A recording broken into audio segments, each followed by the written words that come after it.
आकाश दुबैया या तरुणाची दिवसाढवळ्या निर्घृण हत्या करण्यात आली। महिना उलटला तरी कारवाई झाली नाहीये। मोका अंतर्गत आरोपींवर कारवाई करावी, अन्यथा धरणे आंदोलन मागे घेणार नाही असा इशारा दुबैया कुटुंबियांनी दिलेला आहे।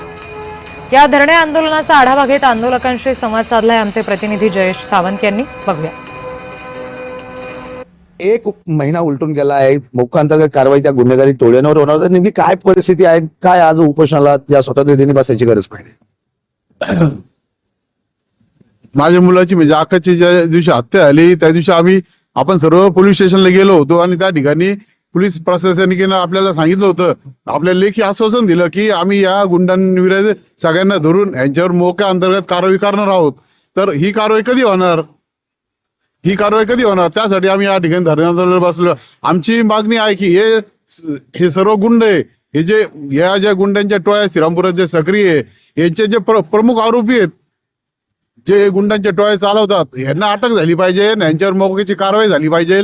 या गुन्हेगारीच्या साम्राज्याचा हिंदूंना त्रास हो राहिला। आकाश दुबैयाचा खून झाला। आकाश दुबैया धर्माने हिंदू आहे ना, तो काय मुसलमान आहे का? मग धर्माने हिंदू असलेल्या माणसाचा खून केला हिंदू गुंडांनी केला ना, मग हिंदू गुंडाला काय माफी आहे का? तुम्ही लाखो नागरिकांना वेठीस धरताय आणि मुठभर लोक जे मुखोटे घालून लोकांना त्रास देत आहेत, त्यांचं रक्षण करणं म्हणजे या सर्वसामान्य माणसाचा जगण्याचा अधिकार हिरावणं आहे। माझी प्रशासनाला विनंती आहे की हा खटला फास्ट ट्रॅक खाली चालला पाहिजे।